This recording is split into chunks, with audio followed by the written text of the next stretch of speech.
আজ থেকে ২০-২২ দিন পরেই আমাদের রাষ্ট্রনায়ক প্রধানমন্ত্রী নির্বাচন করা হবে। আসলে নির্বাচন বললে ভুল হবে, কারণ আমাদেরকে শুধু জানিয়ে দেওয়া হবে যে কার কথা বা কার নিয়ম আমাদেরকে মেনে চলতে হবে। নির্বাচন তো আগেই হয়ে গিয়েছে। আমাদের নির্বাচনের তারিখটা দিছে কবে? ১২ই ফেব্রুয়ারি। ঠিক তার ২ দিন পরে ১৪ই ফেব্রুয়ারি। আর এই ১৪ই ফেব্রুয়ারি মানে ভালোবাসা দিবস।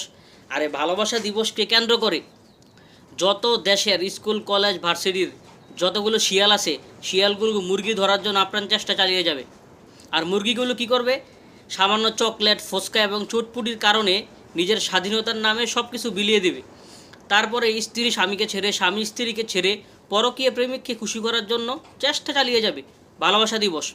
আর এই ভালোবাসা দিবসের কারণে সমস্ত মানুষরা তখন ২ দিন আগে যে আমাদের দেশে একজন রাষ্ট্রনায়ক নির্ধারণ করা হলো, তিনি কিভাবে আমাদেরকে সামনে পরিচালনা করবেন, আমরা কি সামনে পরবর্তী সময়ে ন্যায় বিচার পাবো, এটা নিয়ে আর কোনো মানুষ তখন চিন্তা ভাবনা করবে না।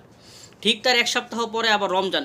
এ পবিত্র মাহে রমজান উপলক্ষে ধর্মপ্রাণ মুসলমানরা তখন সবাই যার যার রমজানের কাজে ব্যস্ত থাকবে, রমজানের প্রস্তুতি গ্রহণ করার জন্য ব্যস্ত থাকবে।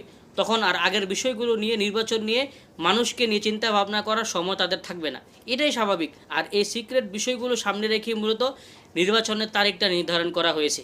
তো আমাদের চিন্তা ভাবনা করে ভোট দিতে হবে, যাতে এমন ব্যক্তিকে নির্বাচন করতে হবে যিনি সামনে আমাদেরকে পথ দেখাবে, আলোর পথ এবং ভালো পথ দেখাবে, এবং আমরা সামনে যেন কি পাই, ন্যায় বিচার পাই।